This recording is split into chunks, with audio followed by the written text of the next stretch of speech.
At first, I felt negotiation is really hard. Before joining CCHN, I used to negotiate based on instincts. Before CCHN, I was alone. 10 years ago, humanitarians negotiating for assistance and protection didn't have a structured approach or a community supporting them. But they knew that a failed negotiation could prevent thousands from getting the assistance they needed. So, they wanted to create a method that could help them and others facing the same challenges. This is the story of the Naivasha Grid. In 2014, a group of senior humanitarian leaders met in the village of Naivasha in Kenya to reflect on their negotiation experiences and identify common approaches. Analyzing the practices of hundreds of humanitarians, they created a conceptual framework to plan, carry out, and evaluate any humanitarian negotiation. For the first time, humanitarians had a common language to talk about their shared dilemmas. More importantly, they were building a community of professionals who could learn together and support each other. The Naivasha Grid was born. When I joined CCHN family, I felt more confident. Now I've learned a lot of experiences from colleagues and a lot of techniques and tools that make me much more efficient. After CCHN, I have a family, a community that I can relate to and overcome all my challenges. The International Committee of the Red Cross, Médecins Sans Frontières, United Nations High Commissioner for Refugees, and the World Food Programme understood the importance of building negotiation skills across the humanitarian sector. With the support of the Swiss government, they came together to create the Center of Competence on Humanitarian Negotiation in 2016. For the past 8 years, frontline humanitarians have been receiving support and guidance through a growing network of expert negotiators. Year after year, the CCHN community has established itself as a global center of expertise with almost 8,000 humanitarians becoming stronger negotiators and creating positive change every day. In 2024, we're meeting once again to reflect together on today's negotiation challenges, capitalize on our collective knowledge, and celebrate the CCHN community of practice.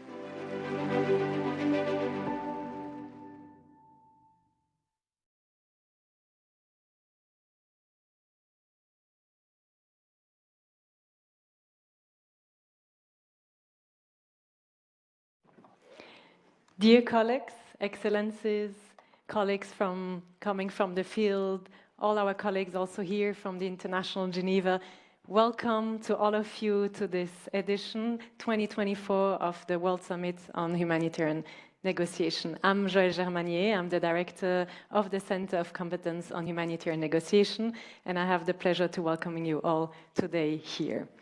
Before starting, I would like to give the floor to the host of this important summit, Germany, and our dear friend Ambassador Daike Potzel, who is the Director General for Crisis Prevention, Stabilization, Peace Building and Humanitarian Assistance for the Federal Foreign Office of Germany. So a warm welcome to Daike, please.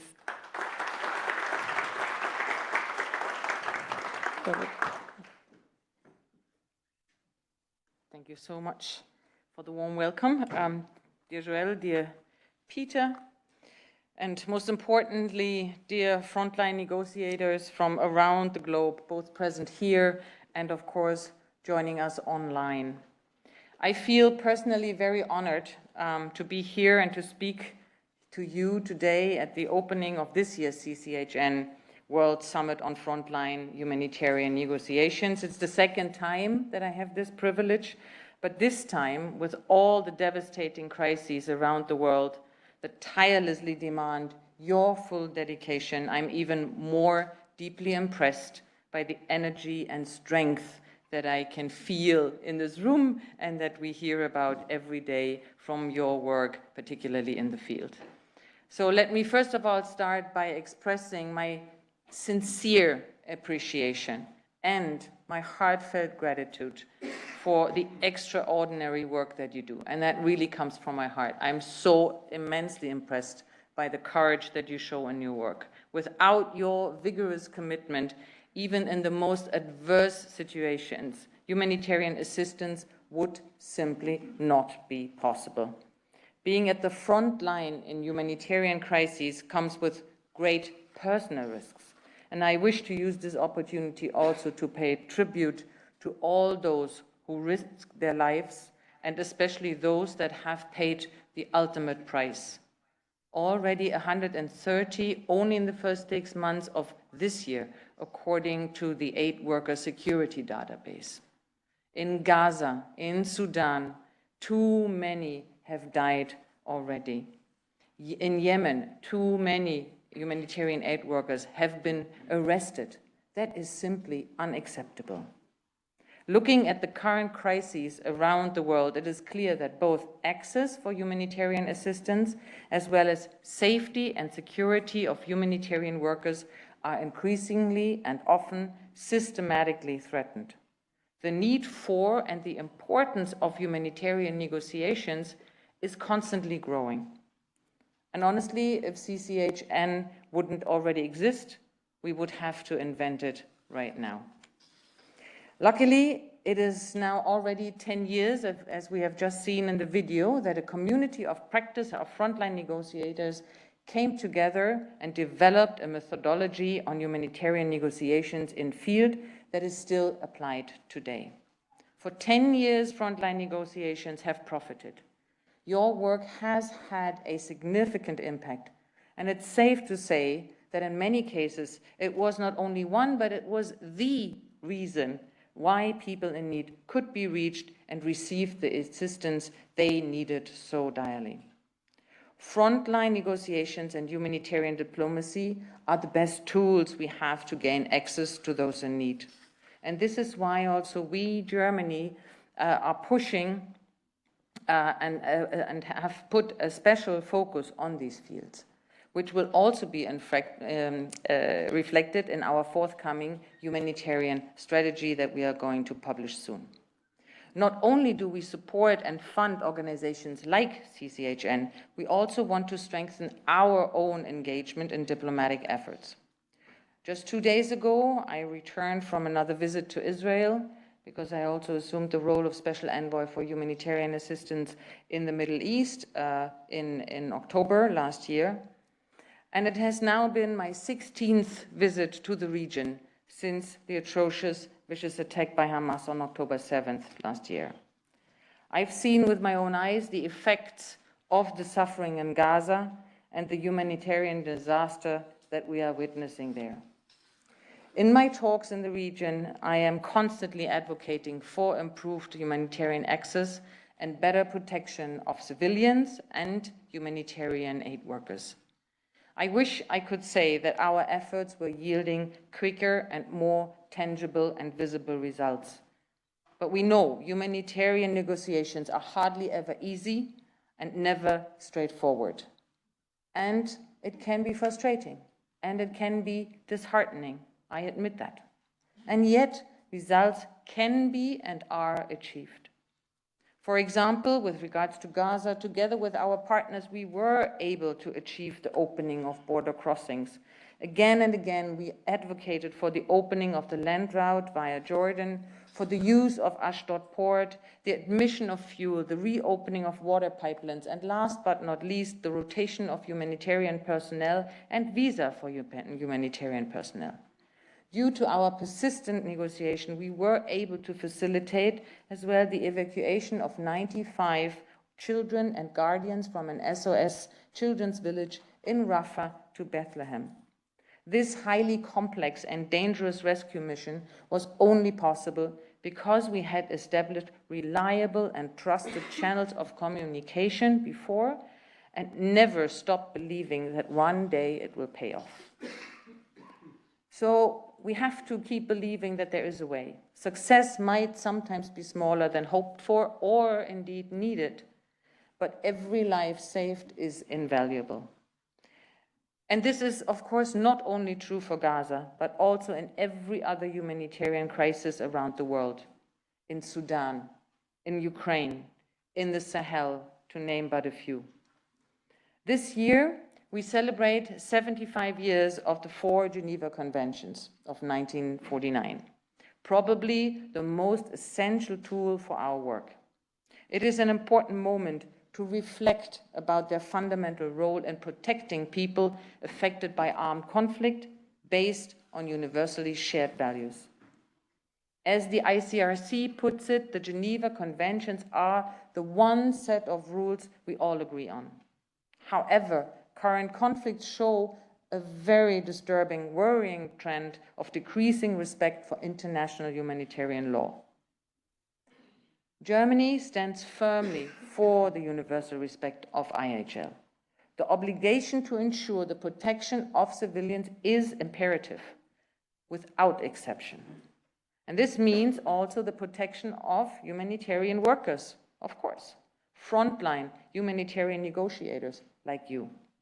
The equation is very simple. Without safety, there is no access, and without access, the suffering of people in need cannot be alleviated. And therefore, we have to do everything we can to break this vicious cycle. One prerequisite is working hand in hand, and the CCHN World Summit is a unique opportunity to bring together different perspectives, from political level, humanitarian implementers, academia, think tanks. We all have a role to play in humanitarian negotiation, and I think we can still become better in complementing each other. New technologies, misinformation, climate change, and many other factors render the negotiation field more complex and more challenging. It is great to see that this summit also discusses these developments and helps to disseminate knowledge and experience in tackling these aspects. And I'm sure that you will take away many new ideas from the very diverse talks and sessions taking place over the course of today and tomorrow. Now, before closing, I would like to once again underline the importance of CCHN's work.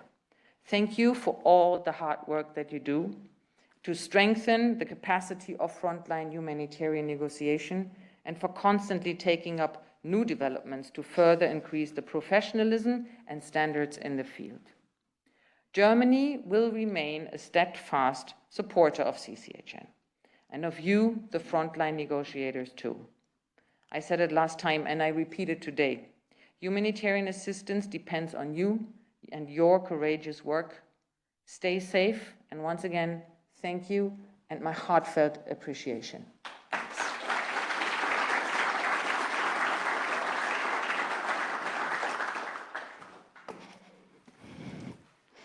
Thank you very much, Ambassador Dijke, for also being again present with us. You were already there in 2022 and took the time to be again with us for this summit, which I think is your presence is a real commitment also to the political support of Germany to frontline humanitarian negotiation. So thank you. I actually would like to also welcome, we have hundreds of colleagues joining online that we would like to welcome very warmly, that will be with us these coming 2 days. And also, as we have people from all the world dialing in online and also here in the room, please make sure if you need any translation, do use the translation system we've put in place. You just need to scan this QR code and you'll be able to have translation in any language that you would need to. So again, a very, very warm welcome to all of you for these 2 days. We meet today in Geneva. Geneva, it's a city, as you know, that hosts world leaders, Nobel Prize winners, but also that is considered as the home for international humanitarian law and humanitarian diplomacy. So also a big thank you to the Canton de Genève for hosting us here, for supporting and co-hosting this important event, which actually is the 8th annual gathering of the CCHN Community of Practice. This gathering is also very unique and special. And what makes it special? It's you. We have hundreds of people who have traveled from very far that are part of this community of practice to be present with us here. Some of you have traveled, I know it's up to 3 days to make it all the way to Geneva, to be able to share your experience and engage in those conversations. So we have to acknowledge all the efforts you do throughout the year, but especially to be with us here in Geneva. We have people, to name only a few, that have traveled from all the way from Afghanistan, from Haiti, from Gaza, from Sudan, Venezuela, Ukraine, Sahel, Myanmar, Bangladesh, and many, many more places. So it's a unique, very rich group that we have with us today, and this will make the richness of the exchanges. Also, don't want to stand here today to tell you what you all already know and what you're living through every day. As Daike has said, we are into very turbulent times. I'm not going to tell you what humanitarian access negotiation landscapes look like, the lack of protection, the systematic disregard we're facing in many places around IHL, the lack of respect and acceptance for humanitarian workers. You mentioned it, Daike. We have humanitarian colleagues working on the front lines that are being killed while trying to support people affected by war and conflict. I think this last month we've seen a level of destruction and killing to an extent that I at least don't remember in my lifetime.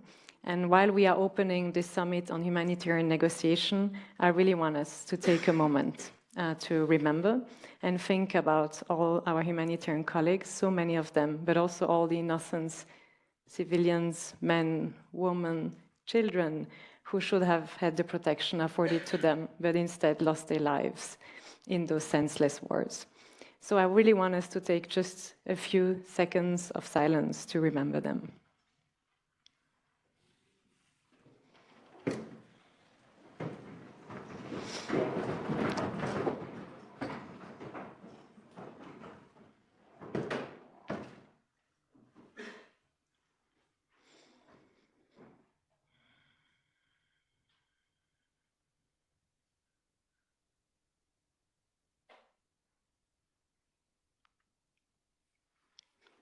Thank you.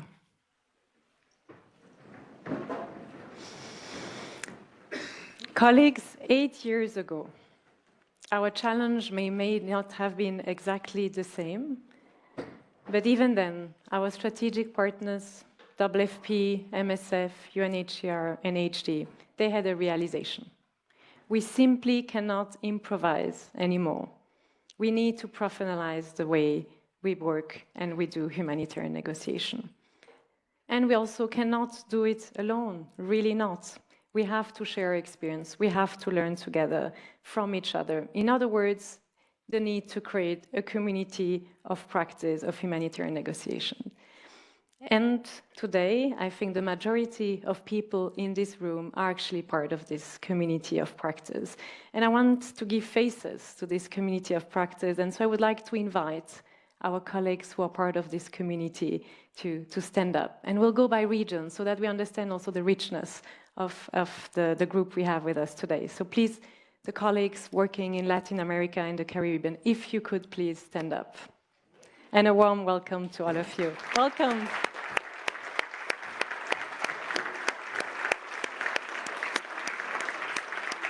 Thank you. Thank you. Thank you. Our colleagues working and coming from Africa, please stand up that we see you.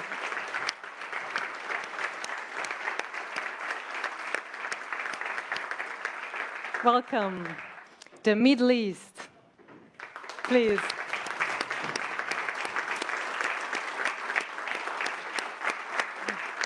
Welcome, welcome. Asia?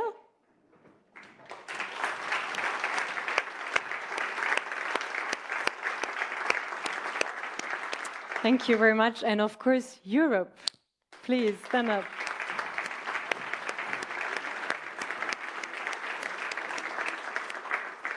Thank you again for being with us here. So as you see, this community has not only grown in numbers through the years, but also very much in substance and advanced negotiation skills that is being continuously co-created within this community of practice. The community is also diverse. We have 50% of this community of practice that are being nationals who are coming from the country they're working in, with spanning across 140 different countries, and more than 400 different organizations have joined this community of practice. This community is also sustainable. Why? Because we have all those members who actually are engaging themselves in the co-creation of negotiation tools, in organizing workshops. We're just discussing it this week. There is a lot of initiatives organized by women, for women. There is a lot of also self-care initiatives taking place in this community of practice, which are really shaping the way we think when it comes to frontline humanitarian negotiations. And I think we're all here today to listen to the stories of this committee of practice. But we have also to recognize that the complexity of negotiation is increasing, and we need to really continue to challenge ourselves. And I think that's also why we're here. We need to develop new negotiation approaches and humanitarian diplomacy approaches. This year, as you've mentioned, Eike, we are celebrating the 10th anniversary of the Naivasha Grid, the methodology around frontline negotiations that has been developed by frontline negotiators for frontline negotiators. We have 8,000 humanitarian staff who have been trained on this methodology. So now we do have a common language, we do have a common method. But again, this is not enough.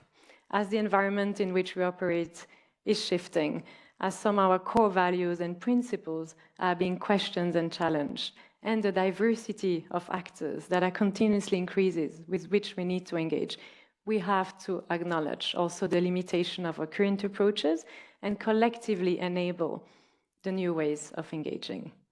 While we are struggling to navigate those divisions, those tensions, also you referred to Eike, as frontline negotiators, we have a responsibility to focus our attention on really what unifies us, and it's humanity.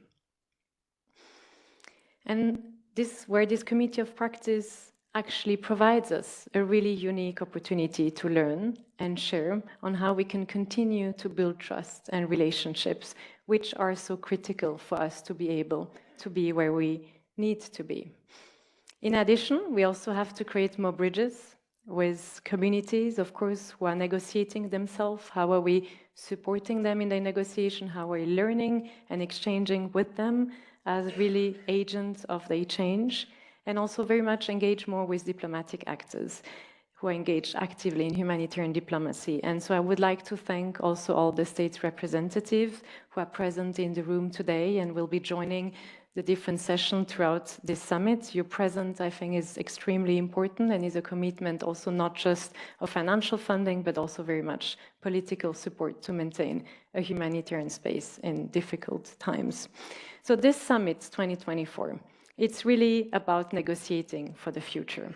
So it's an opportunity to bring together, you've seen the richness that we have in the room. There are over 40 different nationalities, countries, also contexts in which we work, crisis situation that are represented here. We have great diversity of donors, of academics, of policymakers. So really, I hope you will grasp the energy, the perspectives, the experience that is in the room. I'm sure if we count the experience of everyone here, the years of experience, it's a couple thousand years of experience that we have, so let's make the most out of it and challenge ourselves to really see what recommendation we can come up with to help us do our work even better. And of course, none of this would be possible. We wouldn't be here without all of you, with your support. But I also want to thank our strategic partners of the CCHN, our donors, and of course, specifically Germany and Switzerland, who are hosting this summit and making this event possible, and of course, our community of practice. And next, what I would like to do is give the floor to two of our very experienced and long-time community members who have been very involved and ambassadors of this initiative. And as they come up on the floor, you can come, Moussa and Inam, much welcome.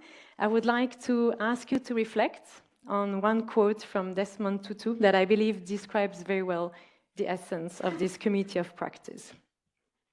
My humanity is bound up in yours, for we can only be human together. Thank you.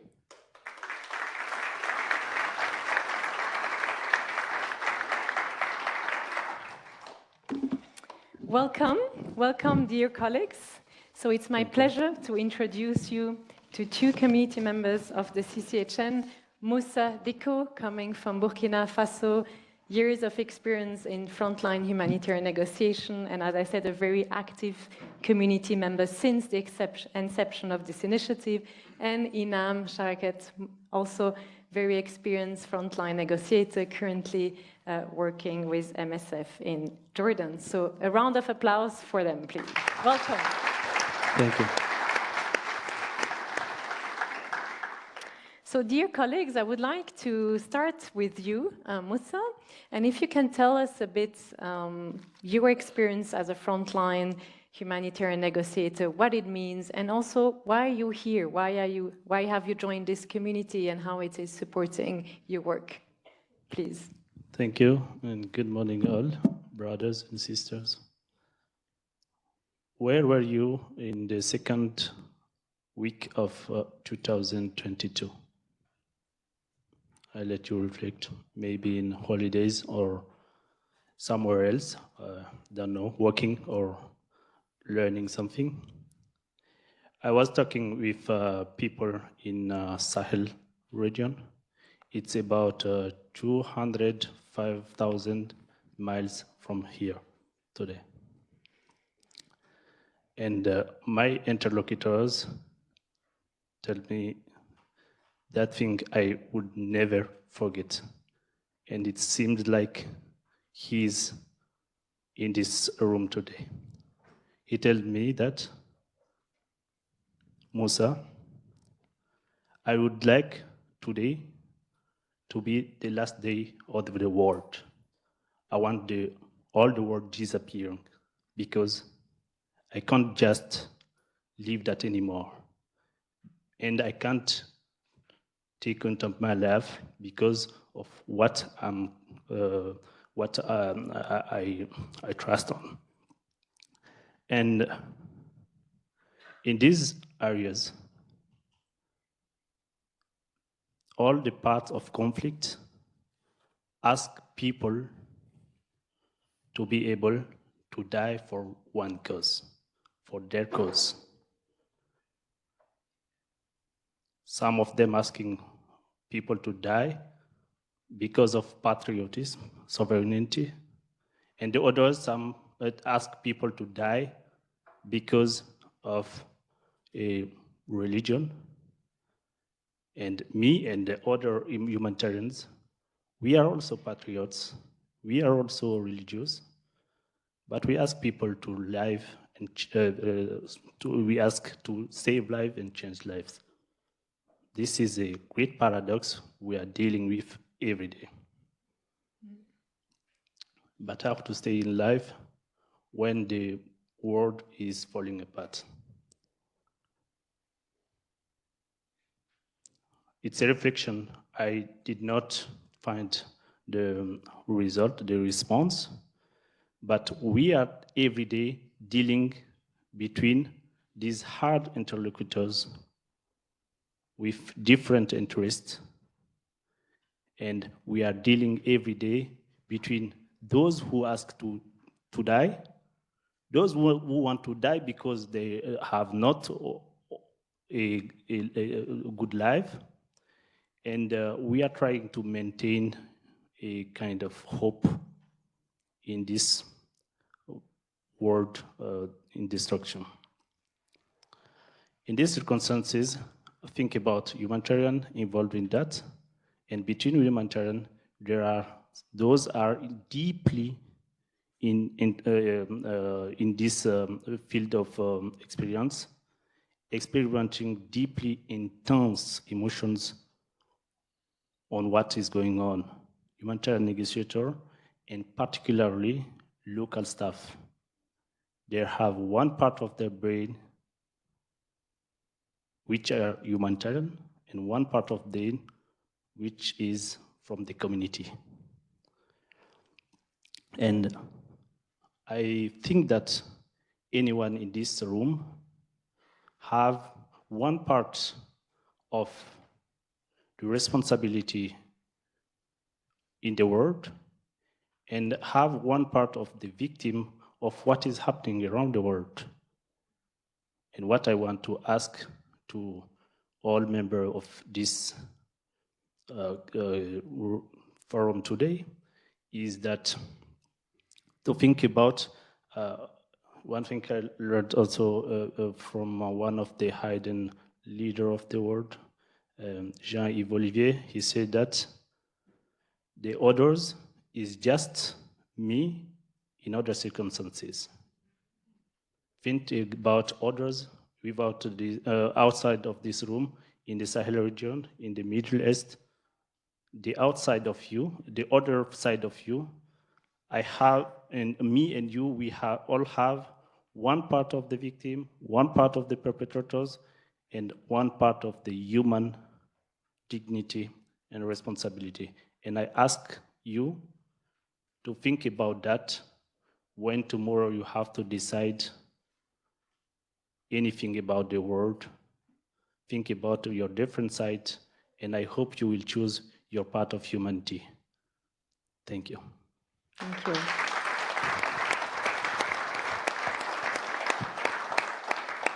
Thank you very much, Moussa, for sharing your story and your thoughts with us. I would like now to give the floor to Inam to also share her story as a community member. Thank you so much. I'm not good in the preparation, so I don't have papers. I like to speak what comes to my mind.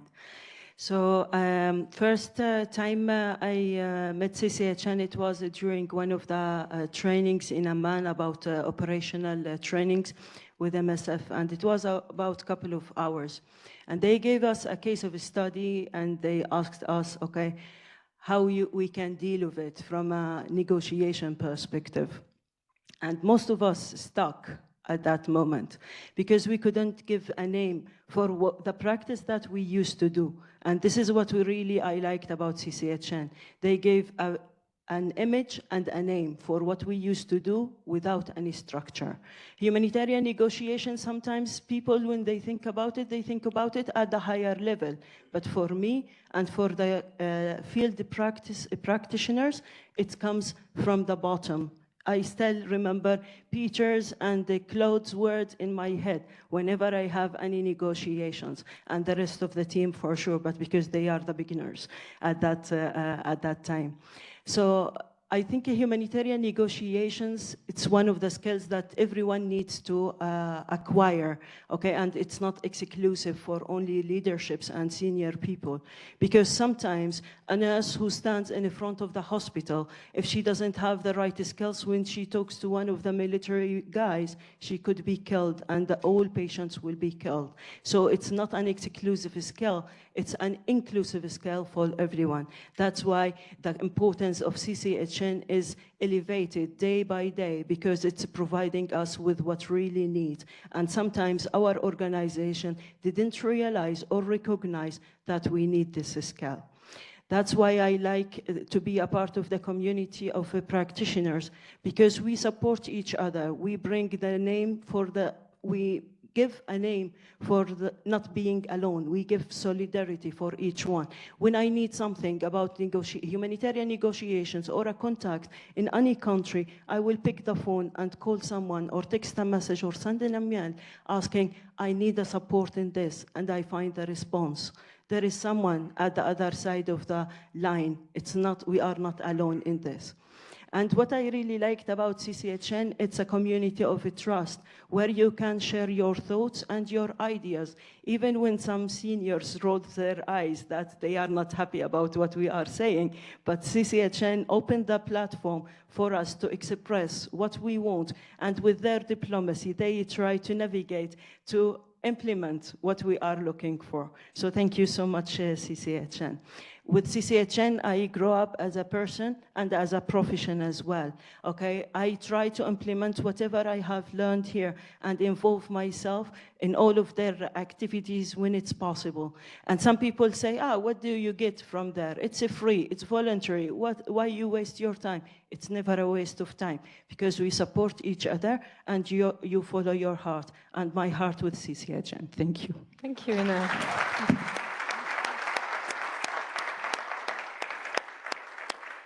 Thank you very much for both of you for sharing today your story, for sharing also some very deep inspirational thoughts about where we are and how we can think about humanity and that part of us. So a round of applause for our colleagues. Thank you.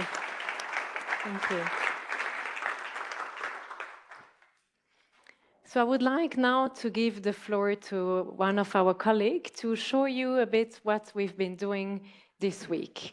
Because as some of you might know, we started already some of the conversation these last 2 days. We brought together this community of practice to reflect as a collective group about some of the trends we see, some of the trends that are maybe fading away, what does the future look like for us as humanitarian negotiators, and most importantly, how do we get ready to be there? And so we would like to give you a couple of minutes some ideas that came out, and hopefully this will also shape and inform the conversation we'll have throughout the summit. And for that, I'll invite Taher to please come and give us a couple of food for thoughts. Thank you, Joelle. You can take, Yeah. yeah, Okay, as you prefer. okay. Hi, everyone. So we met for 2 full days, around 90 of us. Everyone, I hope everyone is here, made it here. And that's what we came up with. We used a framework that is called 3 Horizons, basically, to look at horizon number 1, things that we believe they are not fit for purpose anymore. If we continue doing what we are doing, we won't go anywhere. Nice. So what are those? Basically, I mean, it's a shrinking common space, shared space between the humanitarian negotiator and the counterparts. The states that we negotiate with, the adversarial counterparts, it's not always, the space is not always there. We really need to fight for it sometimes. Disconnected efforts between all humanitarians, sometimes between the humanitarians and the diplomats. It's an era of politicization of aid. Even more, it's an era of militarization of aid. We are seeing trucks being attacked. We are seeing humanitarians being killed. And then we put a tag on it. We call it something else. We don't call it as it is. There is extreme limitation on inclusivity. We still try. We fight for including communities. But how much are we actually doing that actively and effectively? So this is where we feel we have, the 90 negotiators of us feel and think where we are. Before I get into the middle, a little bit on the other side, where we want to be. We tried really to reduce the number of buzzwords, but we still have some of them, but you know, it is what it is. So we want to get, as humanitarian negotiators, we want this expertise of negotiation to be recognized. We don't want every time we walk into the room where we have colleagues being killed, civilian populations trapped, we have to explain ourselves over and over why we are there. So we want that to be recognized, and as a negotiator, we have the right to call for protection of civilians and for aid. And that's linked a little bit of, we believe in the negotiation as a practice, as a profession, and we want to see it established and accepted by counterparts, by other humanitarian organizations, and by states. We want communities included, but actually included actively, effectively. Effective collaboration as well. It's disconnected effort. There are efforts. We never said that there are none. But they are disconnected, sometimes parallel, sometimes even contradict each other's. We cannot hide from technology. We have to embrace it. We have to learn how to work with it safely in the most, efficient way, such as using the artificial intelligence. And finally, localization. We just put the word there. Why? Because as my colleague Hala says, we need to look for volume 12 of this agenda. It's been there for years. We still struggle. Funding still doesn't go to those who are closer to the people, to the communities, and they're putting their lives at risk. Okay, so where is the bridge? Here where we are, we don't like it much. Here where we want to be, there's a bridge. Things that we can actually focus on, work on, and they are not easy, of course. So a big question first is, how can we ensure communities are actively engaged in planning and implementing negotiations? It's a big question. There's so many elements around it, right? Is it safe enough? Is it relevant? Is that what they want or not? But we cannot negotiate for something other than the people we try to serve.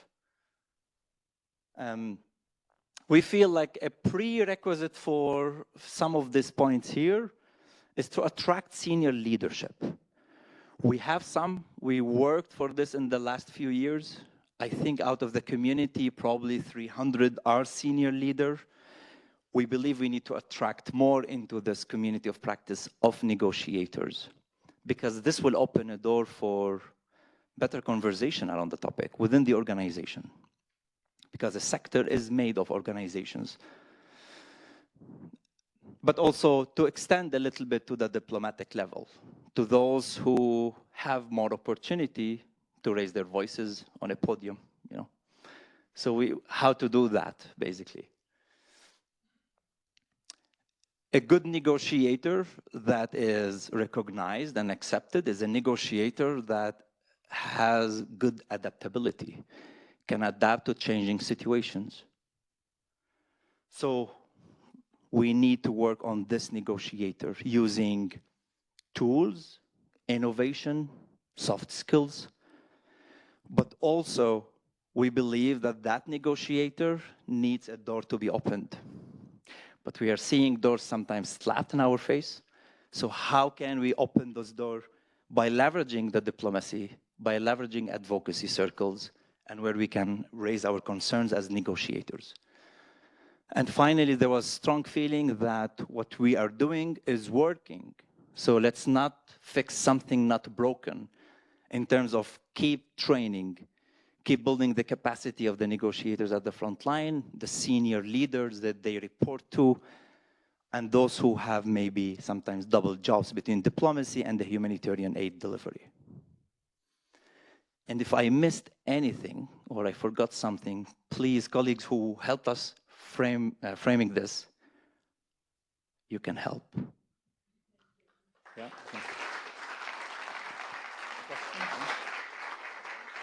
Thank you, Taher.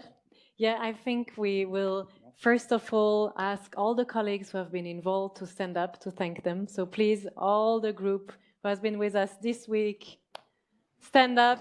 Thank you for your reflections.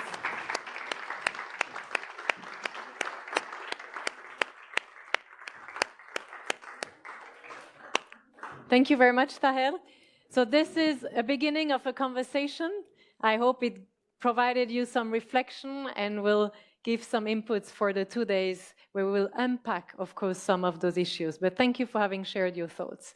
And now, last but not least, I would like to give the floor to the president of our governing board at the CCHN, Peter Maurer, that you all know.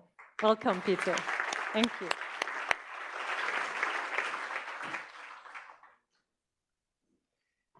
Thanks a lot, colleagues, Daike.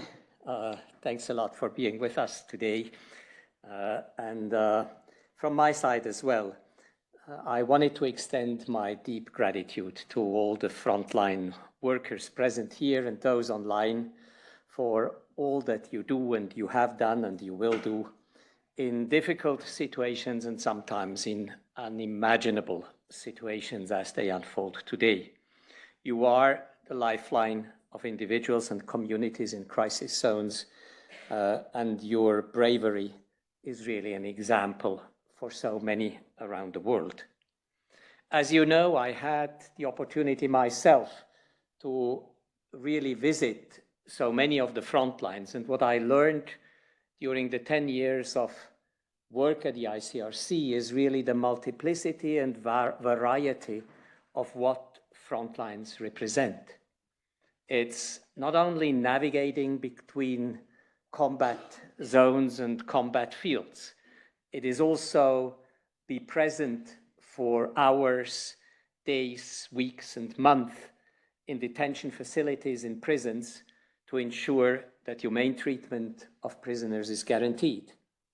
It's being at hospitals, really saving those who have been directly and indirectly affected by the combat operations. It's being at checkpoints, it's being in basements, it's being in houses of civilians who have been bombed, and it's of course trying to bring this message out, which was at the core of what I also, as a president of an organization, tried to do, and what I believe is still the essence of what humanitarian diplomacy should be, mirroring what is happening at the front lines in its whole diversity into political decision-making and bringing the key issues up to the forefront. I know that when I look back over the last 10 years that we have embarked on this trajectory of CCHN and systematizing frontline humanitarian work, that you have been, very frankly, the first ones also to jump over your own shadow. Because, very frankly, when I started this enterprise, it was not a given that we would be able to establish trustful relations and be even able to discuss some of these issues. I have experienced, and it has been mentioned in the movie at the beginning, how much frontline negotiators, willingly or unwillingly, have been for a long time loners in their area of activity. And I think what CCHN has done is really bringing you out of your loneliness and bringing you in the connection and together with this idea of a community of practice. Besides the immediate needs which have been mentioned by all of us speaking now here at the opening, the security and access issues which are the immediate struggles of all of us, it is really also to develop this community of practice with the challenges as they are unfolding and to build trustful relations amongst us. I think one of the issues which made sort of change the mental setup of diplomats and frontline negotiators is what Daike has so ably described in her introduction, the increasing pressure on humanitarianism by the dynamics of conflicts as we see them unfolding. Without the reduction of the space, which has been also mentioned here in the graffiti, without the challenges in the field, without experiencing the divergent political and strategic interest which translated immediately into difficulties for access and security, the big power competition, the alliances, the complications around the political setup of conflicts. Without this pressure, we probably wouldn't have found the energy to come together and to talk to each other. And I think without seeing the cynical interpretation of international humanitarian law and all the sort of justifications in which belligerents have moved into over the last couple of years to legitimize with the wrong body of law their illegal activities, we probably wouldn't be here as well. So I wanted to thank you also of having made the step because you allowed us and because of the pressure we all experienced. I think we were able to move forward in systematizing, in learning, in building this community of practice, which was mentioned several times this morning. As we speak, and when I looked through the program, I thought there were probably two underlying tensions, which despite all the positive dynamics that we have unfolded over the last 10 years, we were still not able to crack. One was alluded to by Imam just a minute ago. It's the tension between frontline negotiators as individuals and community and their respective organizations. Organizations are about diagrams, instructions, rules of procedures, credit lines, hierarchies, accountability, and all that stuff that we know. But frontline negotiation needs different personalities. While most of you have homes which are institutional, your value added comes from not behaving as if you were in institutional homes.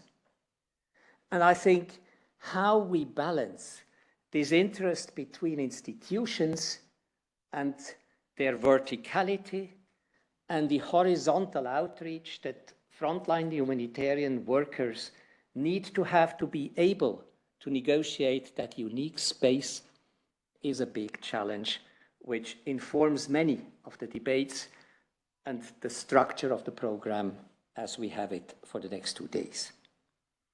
And the second, is particularly dear to my heart because I have been 25 or 35 years, depending on how you count it, a diplomat.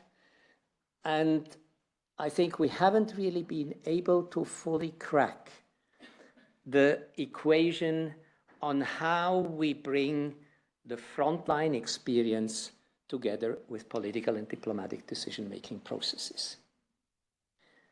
As a frontline operator, it's sometimes really difficult to understand what kind of absurd decisions can be taken by politicians and diplomats not knowing about what is happening at the front line. And sometimes the diplomacy and intricacies of power politics and diplomats working in this field of powers and interest is difficult to translate into something humanitarians can work at frontline. So these two big issues, despite all the systematization of learning, besides all the issues we have brought together, besides the whole trajectory, which I found extremely interesting that you just presented a minute ago on the graffiti, let's keep in mind that there are some really difficult issues we want to confront with and we want to discuss over the next days. And then let me just conclude in saying that we have to remain adaptable as organizations, as diplomats, as frontline negotiators. And adaptable means that we have to cope with the enormous transformation of technology and communication and how we leverage it for humanitarianism today. We have to look into how we can best factor in big power politics in order to create a safe humanitarian space. And we have increasingly to see on what an intelligent articulation and positioning of the humanitarian space is with regard to other societal aspirations which are so critical. How do we relate to the worries of people who are genuinely and legitimately worried about human rights, about development, about climate change, about social justice? And these are transformative agendas which do not easily fit into the neutral, impartial, and independent that we have made a belief system and a template. And I think we need to crack that nut too, if we want to be more effective and efficient in the future. With those few words, I really look forward to listen what you have to tell us, and I look forward to the 2 days of inspirational debates. Thanks a lot. Thank you. Thank you very much, Peter, for your inspirational thoughts, for so challenging and shaking us, and for continuing to provide so much support to this initiative. So now, we talked a lot about what's going to happen these 2 days. So let us go into the agenda, just to give you a very short idea of what we have on the menu today. So I'll invite also the colleagues who are leading some of the session to come and join me, and we will just give you a 1-minute pitch about what this session is about, so it will help you to make the choice of what is of most relevance to you. The first one will actually be around humanitarian diplomacy, taking place in this room here. I think, Peter, Daike, you alluded to it. We will unpack a bit how can we really do this crack, and what are some examples where humanitarian diplomacy efforts are actively supporting frontline negotiation. So that's what it will be about. Then we will move to the second one. Maybe you use the... Yeah, thank you. So I believe that many of us are tired of seeing power on the wrong side of history and the humanity. So, but it is an unavoidable constant in negotiations. If you are eager to understand how power affects negotiations, join us in the room next door, A2 at 11. It will be informative, interactive, and you might have the chance to win a golden ticket if you join us.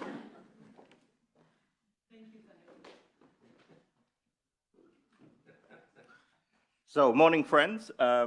This session, insights from negotiators. It's going to be different to the rest. You're going to have a chance to meet negotiators like Musa, like Inam, in a more informal setting, and they've come here to share their personal experience with you. So we've got stories from Myanmar, search and rescue at sea, the Sahel, and preparing for pressure. So if there's one thing you need to remember, it's S12 on the first floor. S12 on the first floor. Come and meet these negotiators, hear their real stories. Thank you. Hi, everyone. We often hear stories of humanitarians from international organizations. Well, this session, Grassroots Leadership, Local Voices in Crisis Negotiation, is not about that. We will hear this afternoon from grassroots organizations. They will share with you their practices, their reality while working in their community as local actors. We will also reflect together on how the international community can support these local actors, but without imposing their own ways. And finally, Dr. Michael Kohler, the ambassador of the Grand Bargain, will also share his insight on the importance of these grassroots practices. So we will meet here at 1:30 for this plenary session. Thank you.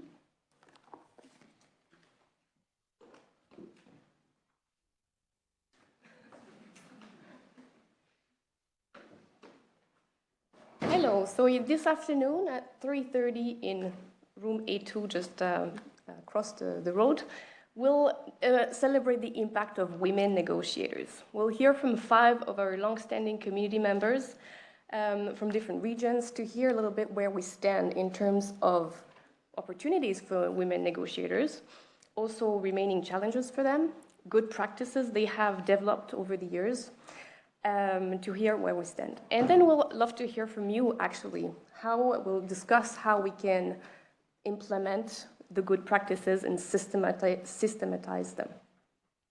Finally, we'll take the opportunity of this meeting to actually reinforce a network of support for women negotiators. So please, if you're interested.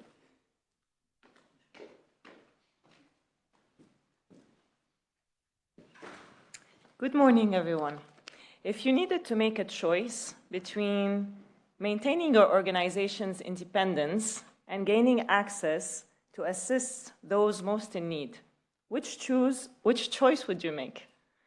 If you needed to make a choice between gaining access to prevent and alleviate human suffering and staying silent on violations that you witness on the ground, which choice do you make? These are only 2 examples of choices in a sea of bad choices frontline humanitarian negotiators need to make every day. And the real struggle is to make the least bad choice.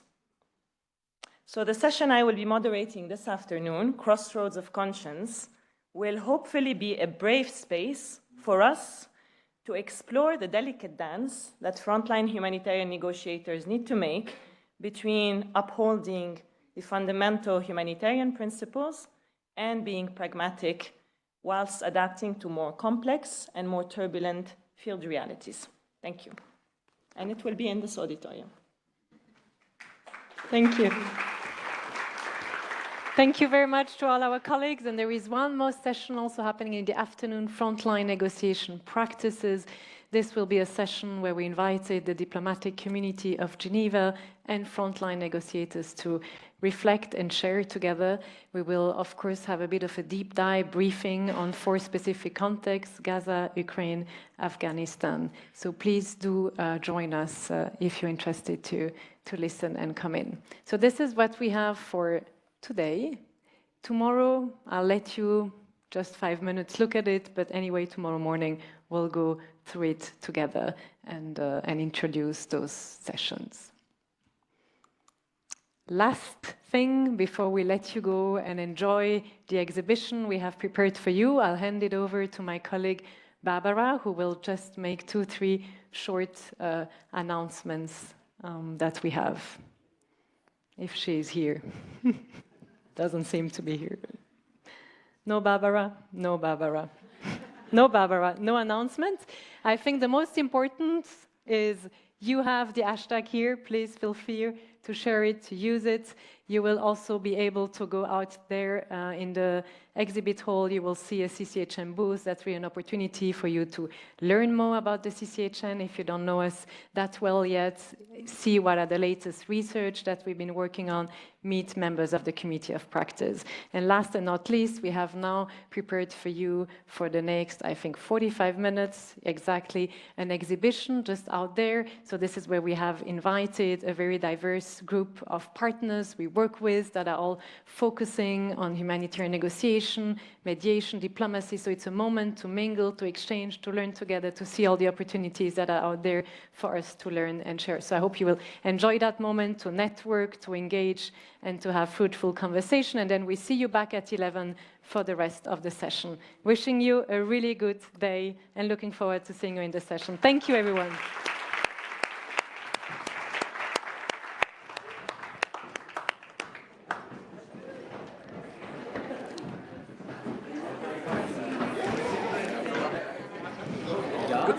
Good start so far? Yeah?